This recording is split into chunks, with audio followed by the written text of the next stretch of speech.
কৃষিপ্রধান দেশ বাংলাদেশ। আর এই বাংলাদেশের উত্তরবঙ্গে বগুড়ার শিবগঞ্জে উৎপাদিত হচ্ছে সকল ধরনের সবজি। আর এই সবজিগুলো উৎপাদিত হয়ে বাজারজাত হচ্ছে মহাস্থানে।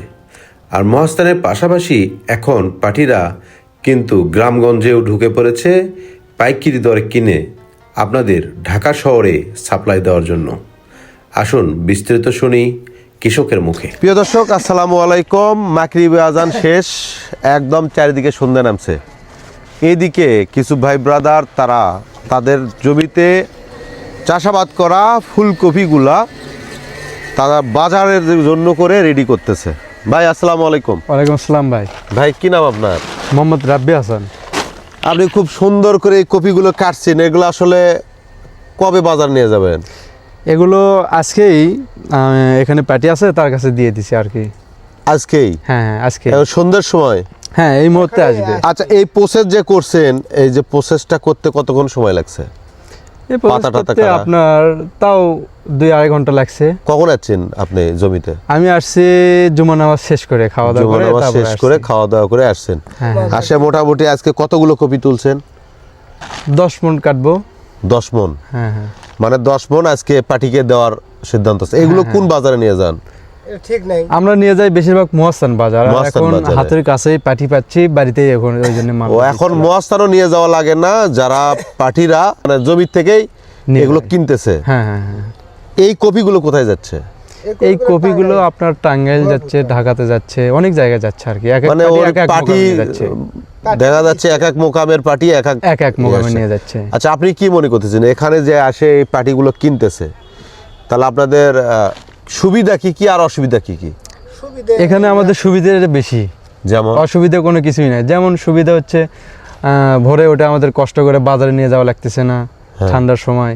আর এখানে আপনার মনে করেন মালটা দিয়ে দিচ্ছি, 2 টাকা কম হোক, তারপরেও শান্তি আছে, অনেক শান্তি। বাজারে যায় যে একটা ভোগান্তি আছে, সেই ভোগান্তির ভিতর পড়া লাগতেছে না। মানে আপনাদের এটা সুবিধা। হ্যাঁ, বাজারে ভোগান্তি বেশি। প্রিয় দর্শক, এখন কিন্তু মানুষ যারা ঢাকা থেকে মাল কিনতে আসে বা এখানকার পার্টি ঢাকাতে মাল পাঠায় দেয়, এরম বিভিন্ন কৃষি পণ্যগুলো, তারা কিন্তু এখন এরম প্রত্যন্ত গ্রামে ঢুকে ঢুকে মাল কিনতেছে। এতে করে কৃষকের সুবিধা কি তার মুখেই শুনলেন।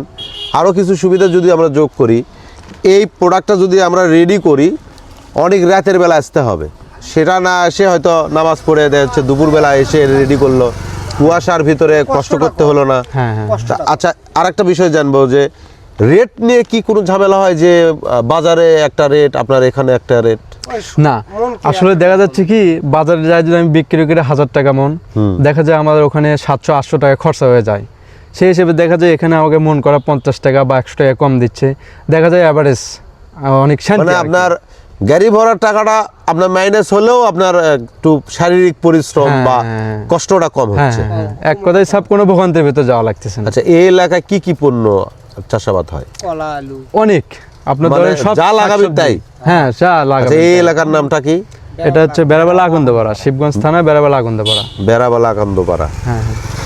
আমরা কিন্তু এই রোড দিয়ে বহুতবার যাওয়া আসি করছি, আর এরকম একদম টাটকা ফল কিন্তু ঢাকাবাসীরা এই বগুড়া শিবগঞ্জ থেকেই খাইতে পারতেছেন। কৃষক বনাম ব্যবসায়ী এদের হাত বদল হয়ে কিন্তু চাষাবাদ কিন্তু সবচেয়ে বেশি আমাদের বগুড়া জেলার শিবগঞ্জেই হচ্ছে। কই থেকে আসলেন এই সন্ধ্যার সময়? একবার কপিতে আনা ওষুধ দিনু ভাই, ব্রণ দিনু। ব্রণ? হ্যাঁ। এই কপি নিয়মিত ট্রিটমেন্ট করতে হয়। আপনার কতগুলো কপি লাগাছেন? এই মনগঞ্জে একটা 7 শতক লাগাচ্ছি, আর একটা মনগঞ্জে 10 শতক। মোট মিলে 17 শতক জমিতে আপনি কপি লাগাছেন। হ্যাঁ, এটা কপির দুও হয়ে গেছে বুঝছি। কপির ফলনটা কত দিন? ফলন ভালোই তো। মানে কত দিনের ফলন, মানে শুরু থেকে কতদিন পর্যন্ত লাগে? তাও তো 3 মাসের লানতে নেই, 3 মাসের মতো লাগে সব শেষ পর্যন্ত না? হ্যাঁ। এখন এই যে কপির যে চাষ এখন বর্তমানে মানুষ অনেকেই করতেছে যারা নতুন, এটা কি লাভবান না? হ্যাঁ, লাভবানই তো। এখন কপির বাজার কত চলতেছে? এখন মনগঞ্জে না অত না, 800-900 উপর 1000। মানে সবচেয়ে ভালো যেগুলো সেগুলো 1000, হয়তো 800-900, কোয়ালিটির উপর বেসিস করে। এই 800-900 যদি বিক্রি করার পরেও যে চাষবাস হচ্ছে, এটাতে কি লসের সম্ভাবনা আছে না লাভের মুখটা দেখবে কৃষক? না, লাভের না। হ্যাঁ। একটা 1 বিঘে জমি বা আপনার 7 শতক জমি কতগুলো আপনার খরচ পড়ছে? 17 শতক জমি, ওটা মন করি আমি ওটা অনুমান করা যায় না। আর কি আমরা কৃষক মানুষ, মনগঞ্জে লাভ হবে। 5,000 টাকার মতন খরচ হবে। হ্যাঁ। তো প্রিয় দর্শক, এরকম ভিডিও পেতে অবশ্যই আমাদের পেজটি ফলো করে দেবেন এবং ইউটিউব চ্যানেলটি সাবস্ক্রাইব করবেন। আল্লাহ হাফেজ।